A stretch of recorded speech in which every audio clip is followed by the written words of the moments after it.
Hello, my friends. Welcome to today's show, Erwin McKen for ErwinMcKen.com, and I'm excited that you're here joining me here. I want to talk about a very important topic real quick, and it's something I don't think gets enough exposure. We don't talk about this enough, but it's about loving you and loving what you do.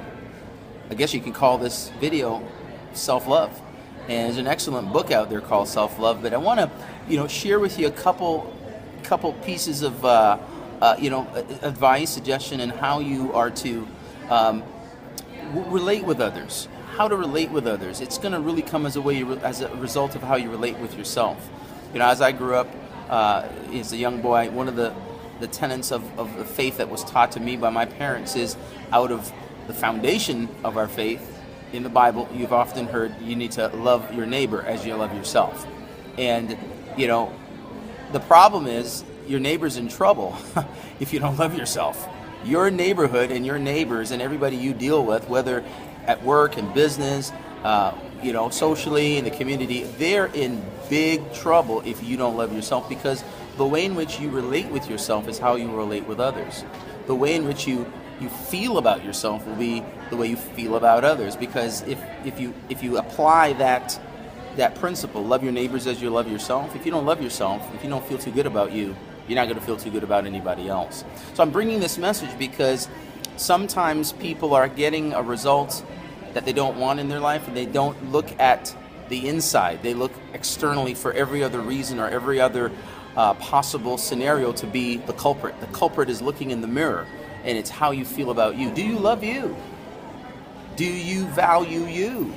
I mean, you've been with you all your life, and if at the age of 20, and I think most people maybe watching this video in my community are over 20, if you have a bad feeling about yourself, if you're not feeling good about you, if you are down on yourself and beating yourself up, if there's inner turmoil, if there's an inner furnace raging on the inside of you, everybody that comes in contact with you is going to feel that heat, and that's not healthy.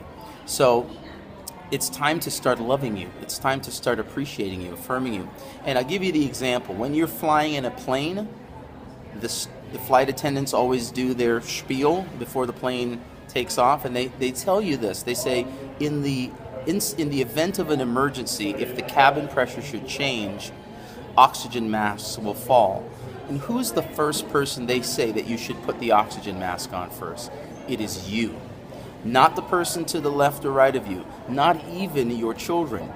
Because the issue is, if you don't first get oxygen and take care of you, if you don't love yourself with oxygen, then you won't be able to attend to the people around you. You gotta love you. Put the oxygen of love on you this week.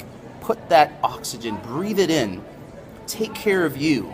If you need to go to do a spa day, ladies, and paint your toenails and get a facial, do it. Guys, if you need to, if you need to go to the gym and burn off some steam by pumping some weights, maybe you need to go to a nice steak restaurant and have a meal, whatever it is. Maybe you need to take your wife or girlfriend out for a date, guys.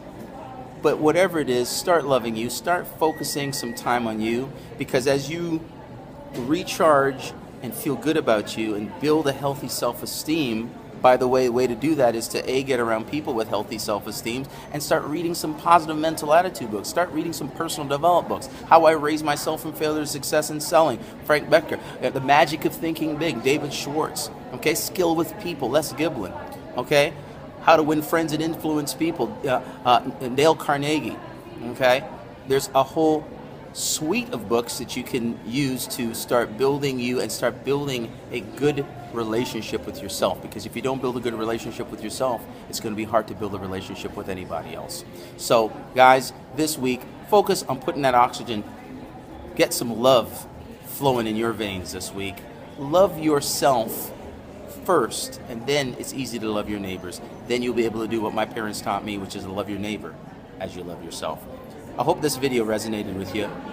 For those of you in business trying to climb the corporate ladder, maybe you're in networking trying to get the next bonus, maybe trying to rank advance your team members, this tip here, loving yourself, is going to be a positive influence and impact on those you come in contact with.